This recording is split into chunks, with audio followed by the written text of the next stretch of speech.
Ready to talk Jordan 1s? Oh, I'm always ready. Let's do this.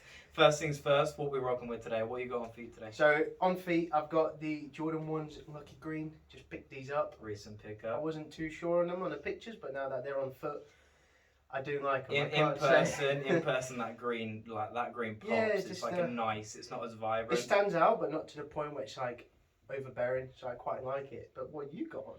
I've got something classic. Of course. I've got the Air Jordan 1 Chicago in the Lost and Found edition. I love this shoe, man. I've worn it a lot already, to be fair. It took me... They're doing it clean. I do like them. There was so much took planning. some time to get them. There was so much planning involved, in but it's a beautiful shoe, and it pretty much goes with everything. No, they are clean. And a lot of history behind it, which we'll get into. But yeah, if you guys want to learn some Jordan history, not just shoes, we're going to go into everything. Backstories. We're going to try workouts. It's going to be a blast. I'm looking forward to those workouts. I am and I'm not. Like, they're going to be a bit of a killer. But so yeah, this is going to be the Jordan effect, and today we're talking. Jordan 1s, the beginning of Start everything. where it all began. That's crazy. But let's get right into it. Let's talk some shoes.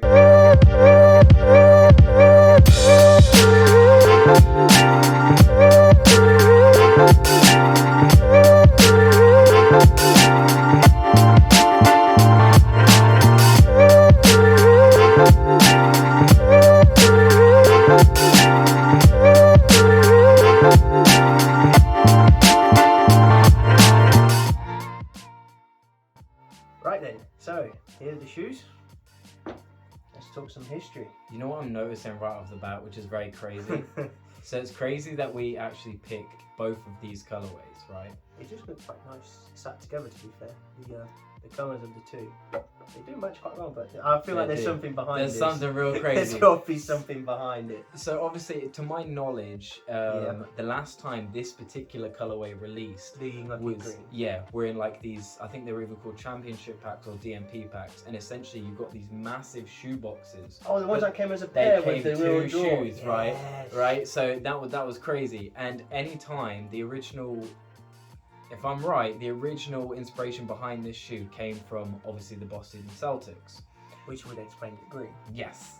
Which Jordan went head to head. His first playoff run was against Larry Bird in the Boston Celtics. I see, so... Now, obviously, there's the green there.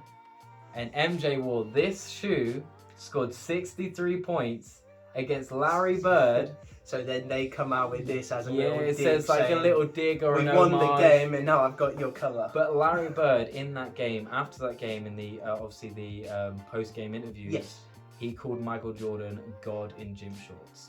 Oh, okay. Now, MJ lost that playoff series, unfortunately, but that gave Larry Bird a taste of how good this guy was. So and they already knew at that point. Yeah, so it's crazy that you've picked that as one of your first, like, one of your first Jordan ones. Yeah, that's just popped out. I did. Like, and obviously I've chosen the Chicago's for the first video. So just little details. That's pretty cool how that actually all come together. Yeah. So just from these two, there's already like a history. On that playing that, scoring the points, getting called the God, and it's like, well, I won the game, and now I'm just gonna, get your cover as well. So I'm going to beat you twice now. Well, I think Larry Bird actually he wore Converse back then. He didn't wear which most NBA wear back then. So it's just crazy that we've chosen to do these videos, and it's almost like a head-to-head way to start. I'll just the colours. Tell me more about the inspiration to bring these particular ones back and making them the lost and found look as such. Okay, so when it came with obviously the already vintage look. At this time, everyone's going crazy with vintage. They're spending loads of money on vintage t-shirts. And the idea behind this particular shoe is that you can get the effect of wearing a 1985 Jordan 1, which obviously was the release date, without paying, tens of thousands of, pounds. For the actual originals, which I'm all for, but personally for me it was just the fact that it was a Chicago colorway and I was able to get a pair. Yes, so the reason why I would buy this to why you would buy it are completely different. Yeah. Because for me, obviously, this being the shoe that made Jordan sign with Nike in the first place. Yes, which you've probably all seen the video, the film if you haven't. It's actually a really good watch. But, I mean, this thing here, literally saved Nike.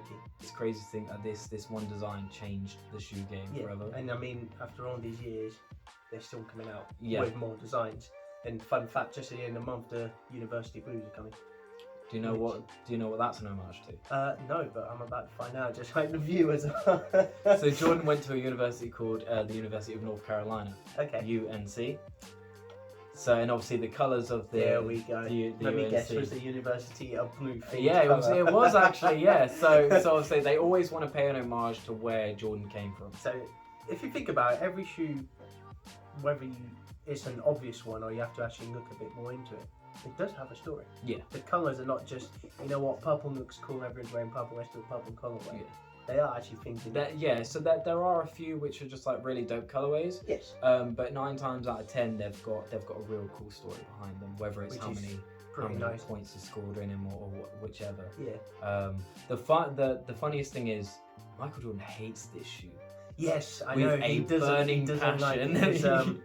They're not very comfortable. No. I suppose to wear it around, they're not too bad. But I suppose to play ball, they're not really that good, are No, they don't have too much You're the ball cushioning. player here, so you're like, would you play in these? No.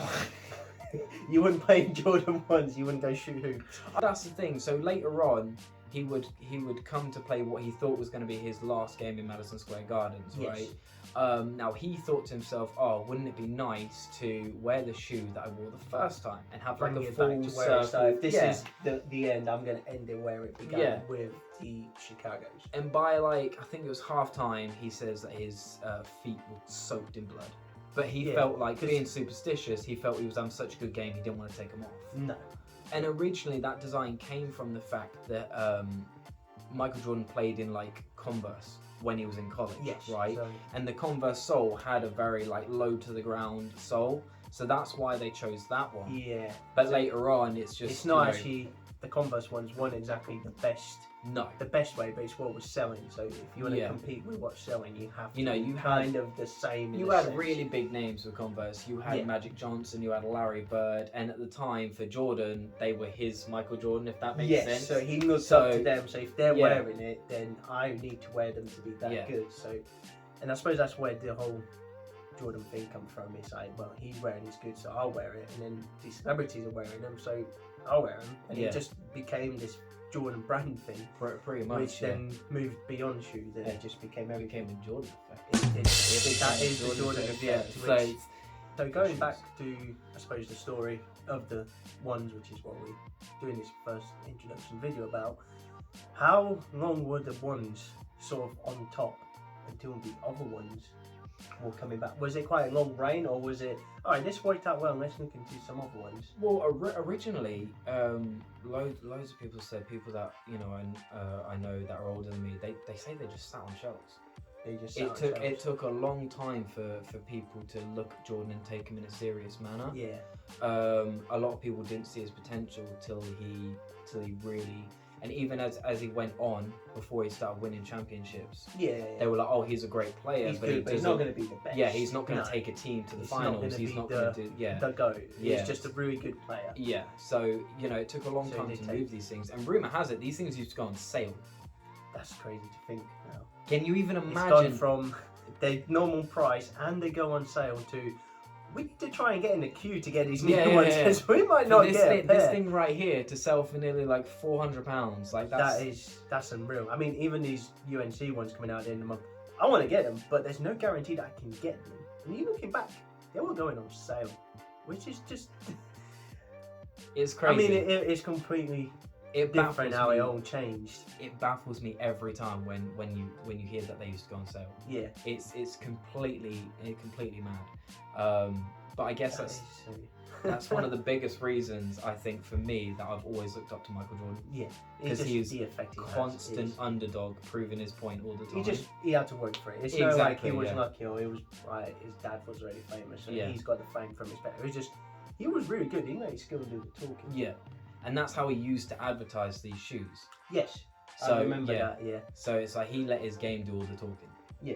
And then everyone's like, how do I play like Mike? It might how be do I the do shoes. It? Oh, you know what? Yeah. I need these. These are what make me play good. Yeah, exactly. Yeah, and then you got that really delusional effect that like you put them on, you can jump high, you can run faster. I mean, you do feel stronger. good, you get a pair of Jordans, you just you feel nice, they're comfortable, you know you look good. It's just like, you know what? They do have that effect on people. Yeah, and I know people, like, especially like you've changed completely because of this shoe. And you know, it's not just the Jordan ones, but we'll get into all the other numbers later on. Oh, we're going to be talking loads. Yeah, there'll be plenty. I mean, you know, they go all the way up into the teens. So, you know, just there's at least 15, 16 videos, if not more, that we can even do just on the history. But, you know, guys, let us know if you want more history or more review of the shoes. But I have a question for you, a little curveball for you. A curveball for me. Growing up, obviously we grew up together. Yes. You were Adidas all the way. Yes. What made you switch it up to Nike and Jordan brand? I've never been the biggest fan of the Yeezys. Fair enough. And you know that. Yeah, they're too slim. You don't like. I've never really liked. And for me, I loved Adidas, but they've not come out with anything new. They've stuck where they were. Yeah. They don't do crazy colorways often. I feel like they lost their purpose. Yeah. It's like, this is what we do, and this is what we do better than Nike. Yep. And then Nike just came out, Jordan blew up. They got all these different models. But when's the last time you saw Adidas do like a mad colorway? Apart from random collabs, but even the collabs, they're not very good. In my opinion, I think their shoe game has dropped off. Yeah. And Adidas are sort of taking over on the clothing side of things. Yeah. I think they get nicer collabs in like t-shirts. Jerry Lorenzo recently signed. Trackies, jackets. I think they've moved on. So like the shoes sort of became stale. That's how I want to say. They didn't fit with the times. No, it's just there was no evolution to it, and then Nike just keeps, you know, they just keep bringing stuff back. So we do a collab with Off-White. They bring on the big names on, and they're always trying to make, what's the next thing that's going to look cool? You know what? Jordan 1s are a classic. Let's just keep releasing. Let's do different colours. Whereas Adidas just feels like they stayed where they were. They peaked, and then just stayed where they peaked. And that's sort of what's gone to me. It's like, I still really like them. I find them extremely comfortable. The Ultra Boosts I've got, I think they're probably the comfiest shoe. Oh, they are. I'm a huge Jordan brand fan. I don't. It's 100% the comfiest shoe I have. Is like that Ultra Boost is just amazing. But it's like, they look good, but there hasn't been anything else from it. Yeah. It's all like Yeezy, and not being a big fan of Yeezy kind of just killed Adidas for me, because it was either you buy Yeezys or you don't. So that's why I've gone a bit more into the Jordans. That makes sense. That's just what it is. Even leaning back to what you were saying about obviously the sport and leisure side of things, like if you think before the Jordan, Nike's basketball division was fucked. Well, there wasn't one. It was screwed. There wasn't even there wasn't one. They were trying. So moving back onto the shoe, what do you think's your favourite thing about the Jordan 1 in particular? Because obviously you're not 100% sure on the other models yet, but you always love the ones. I am learning. The ones, I think they just look clean.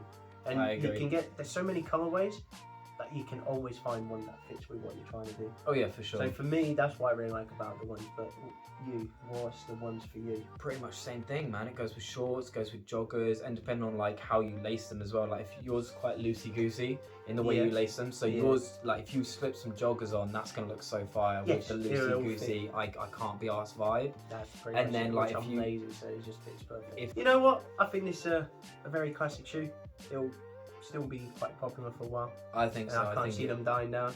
Yeah, and I think new colorways are coming out all the time. So I think that's the gist of the history of the Jordan 1s.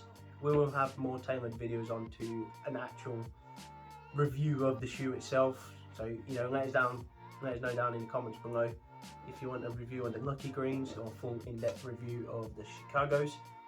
One of these two will be our next one, and obviously we've got plenty of other pairs to go through as well. We'll be talking recent pickups. We'll be talking all sorts of Michael Jordan content. So it's going to be fun. So I hope you guys enjoyed the video. It's been a blast, and we're just going to keep going. The videos will get better. This is our first video, so we're just getting it out there. This is our Jordan 1. This is our Jordan 1. This is our Jordan 1. How it all began. We'll look back at this video and see how we've come so far. And we'll be like, what were we doing? But if you guys enjoyed the video, make sure you drop a like, subscribe, leave a comment down below. Let's get involved. Let's build a community. And remember, don't talk about mids. Never talk about